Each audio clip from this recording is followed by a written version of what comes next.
वफाकी वज़ीर दाखिला राना सनाउल्लाह ने कहा है कि इमरान खान के खिलाफ मुकदमा भी चलना चाहिए और गिरफ्तार भी करना चाहिए।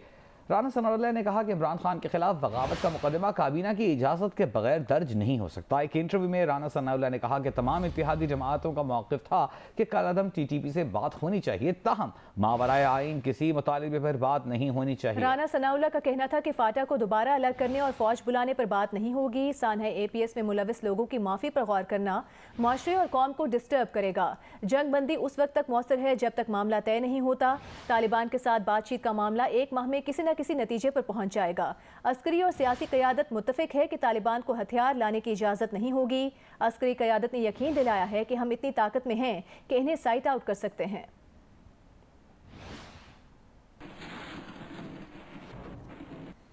विफाकी वज़ीर तवानाई इंजीनियर खुर्रम दस्तगीर का कहना है कि इमरान खान की हुकूमत का एजेंडा फाशिस्ट था। खदशा था कि इमरान खान की हुकूमत रह जाती तो साफ शफाफ इलेक्शन नहीं हो पाते। खुर्रम दस्तगीर ने कहा कि हम हुकूमत में इसीलिए आए कि अगला इलेक्शन साफ शफाफ हो। वो न्यूज़ के प्रोग्राम कैपिटल टॉक में गुफ्तगू कर रहे थे।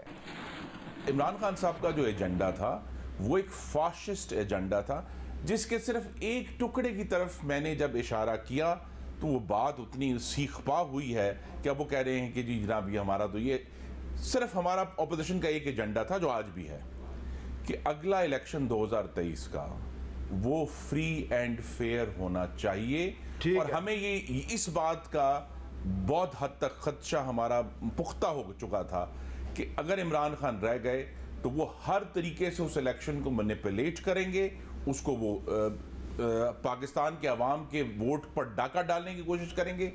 और ये उसी की वजह से आज पाकिस्तान में एक फ़र्क हुकूमत है जो कि पूरे आईनी अमल के ज़रिए हुकूमत में आई है। आपकी हुकूमत ने जो नैब के कवानीन में जो हालिया तब्दीलियाँ की हैं, क्या उससे इमरान खान का ये बयानिया जो है ये दुरुस्त नज़र नहीं आ रहा कि आप लोगों ने उसकी हुकूमत इसलिए ख़त्म की ताकि ये केस सारे ख़त्म हो जाएं आप पे? जी नहीं, हमने कोई इस्तिस्ना नहीं लिया।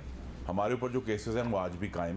वफाकी वज़ीर साद रफ़ीक कल MQM पाकिस्तान के मरकज़ बहादुराबाद का दौरा करेंगे। MQM एलामिया के मुताबिक साद रफ़ीक दिन 3 बजे MQM राबता कमेटी के अरकान से मुलाकात करेंगे। मुल्क की मौजूदा सियासी और मुआशी सूरत हाल पर तबादला ख्याल किया जाएगा।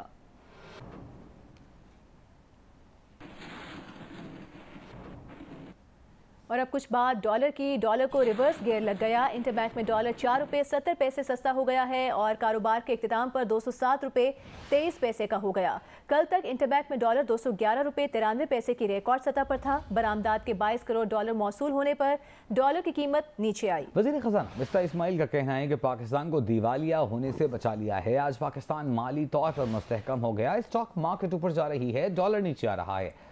मिफ्ताह इस्माइल ने यह भी कहा कि 2-3 माह में मुश्किलात पर काबू पा लेंगे।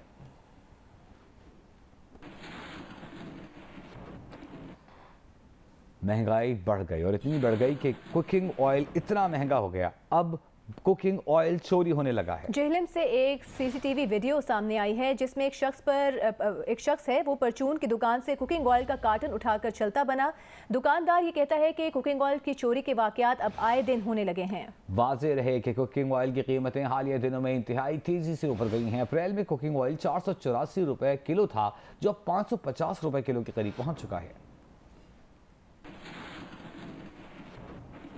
शिमाल मशरकी बलूचिस्तान में बारिशें थम गईं, लेकिन सैलाब से मुतासरा इलाकों से अब तक पानी नहीं निकाला जा सका। हरनाई पंजाब संजावी शाहराह की बहाली में कई दिन लग सकते हैं। ट्रांसपोर्टर्स ने इस सूरत हाल पर एहतजाज किया है। आज़ाद कश्मीर में बारिश रुक गई है। दरियाओं में पानी की सतह बतदरीज बुलंद होने का इम्कान है। शुमाली मशरक़ी बलूचिस्तान में बारिशें थमने के बाद बाजारों गली मोहल्लों में पानी और नदी नालों से अब तक मलबा नहीं साफ किया जा सका है। महकमा सिविल वर्क्स के मुताबिक हरनाई जिंदा पीर और इलाका 22 मील में लैंडस्लाइडिंग से सड़क धंस गई और 20 किलोमीटर कौमी शाहराह सैलाबी रेले में बह गई है। सैलाब और यालाबारी से खड़ी फसलों को शदीद नुकसान, सोलर एनर्जी सिस्टम और पानी का सप्लाई निज़ाम भी मुतासर हुआ है। आज़ाद कश्मीर की वादी नीलम के बालाई इलाकों में गैर मुतवक्का बर्फबारी के बाइस खाना बदोशों को शदीद मुश्किलात का सामना है और वो इमदाद के मुंतज़िर हैं। नूरी टार टॉप में फंसे बकरवाल कबीले के अफराद को रेस्क्यू करने के लिए शारदा से रवाना होने वाली टीम अब तक मुतासरीन तक नहीं पहुँच सकी। उधर बाला इलाकों में प्री मानसून की बारिशों से सिंध के तीनों बैराजों पर पानी की सतह में इजाफा हो रहा है।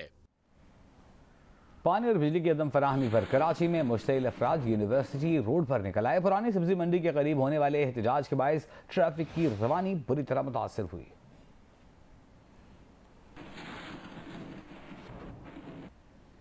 वज़ीर आला पंजाब हमजा शहबाज ने सूबे में जराइम का ग्राफ बढ़ने पर तशवीश का इजहार किया है। हमजा शहबाज ने कहा कि अमन व अमान को यकीनी बनाना अव्वलीन तरजीह है। उन्होंने कहा कि पुलिस में अच्छे ऑफिसर लगाए हैं। अमन व अमान की सूरत हाल में नताइज सामने आने चाहिए। एक तोला सोना 4,600 रुपए सस्ता होकर 1,40,700 रुपए का हो गया। 10 ग्राम सोने की कीमत में 3,943 रुपए कमी आई। 10 ग्राम सोना 1,20,628 रुपए का हो गया।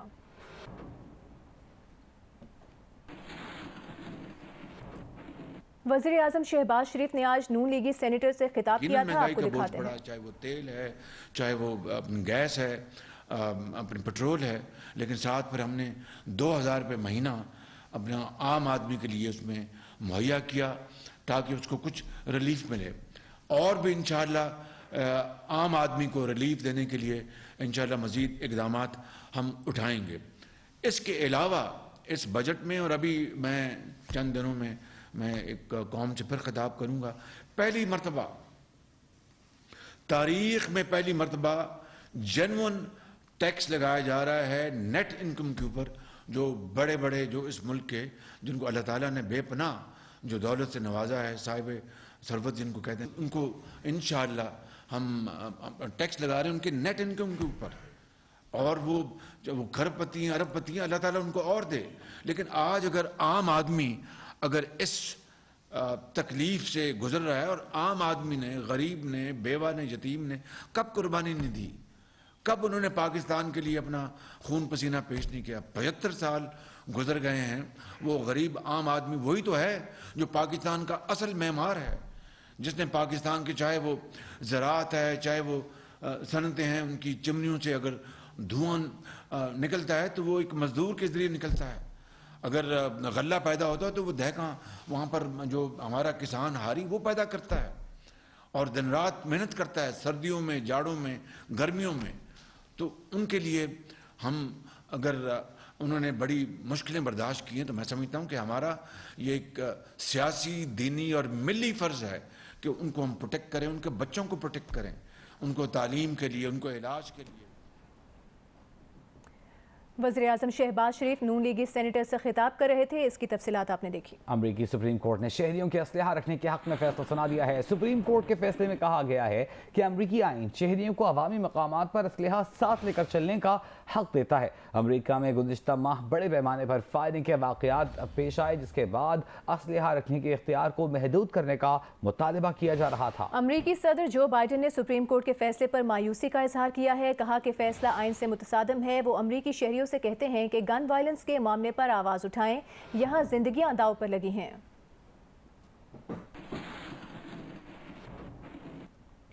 MQM बहाली कमेटी के सरबराह डॉक्टर फारूक सत्तार की वालिदा को कराची के यासीनाबाद कब्रिस्तान में सपुर्द खाक कर दिया गया। नमाज जनाजा KMC ग्राउंड PIB कॉलोनी में अदा की गई। नमाज जनाजा में MQM पाकिस्तान के कन्वीनर डॉक्टर खालिद मकबूल सिद्दीकी, PSP के सरबराह मुस्तफ़ा कमाल, अनीस कायम खानी, तहरीक इंसाफ के रहनुमा महमूद मौलवी और दीगर सियासी और समाजी शख्सियात ने शिरकत की। दियामर भाषा डैम की हदूद में लैंड स्लाइडिंग के बायस बंद शाहराह क़राक़रम को 20 घंटे बाद बहाल कर दिया गया। शाहराह के एक ट्रैक को हर किस्म की ट्रैफिक के लिए खोल दिया गया है। शाहराह क़राक़रम गुज़िश्ता रात लैंड स्लाइडिंग के बायस बंद हो गई थी।